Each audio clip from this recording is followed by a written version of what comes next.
என்ன டவுன்ஃபால் வந்தாலும் அது எப்படி மீட்டருக்கு எனக்கு தெரியும். தைரியமா இருங்க. எந்த லெவல் போனாலும் நிறுவனத்தை தூக்கி நிறுத்தி அதை என்ன நினைச்சோமோ அந்த லெவல் நடத்தியே தீர்வோம். அதில் எந்த ஒரு சந்தேகம் வேண்டாம்.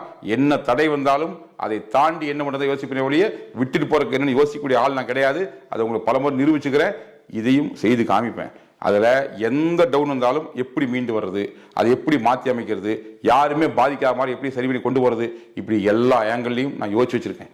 ஸோ நம்ம எல்லாம் சேர்ந்து நம்ம நிறுவனத்தை ஏற்கனவே எப்படி நடத்தணுமோ, எப்படி சிறப்பாக கொண்டு வரணுமோ அதை விட மென்மேலும் சிறப்பாக கொண்டு வர நம்ம யோசிப்போம். ஸோ திரும்ப சொல்கிறேன், உங்களுடைய அன்புக்கு, உங்களுடைய அக்கறைக்கு எனக்கு என்ன ஆச்சோ ஏதாச்சோ எப்படி இருக்காரோ இப்படி தவிச்சிங்க இல்லையா, அதுதாங்க என்னுடைய சொத்து.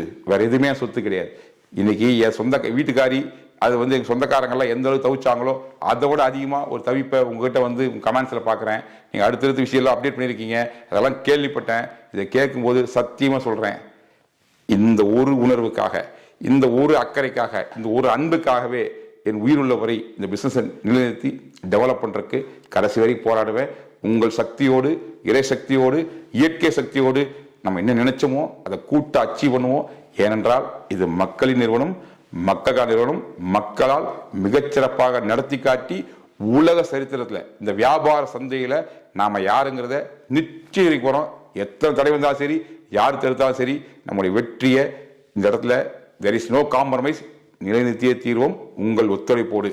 நன்றி, வணக்கம்.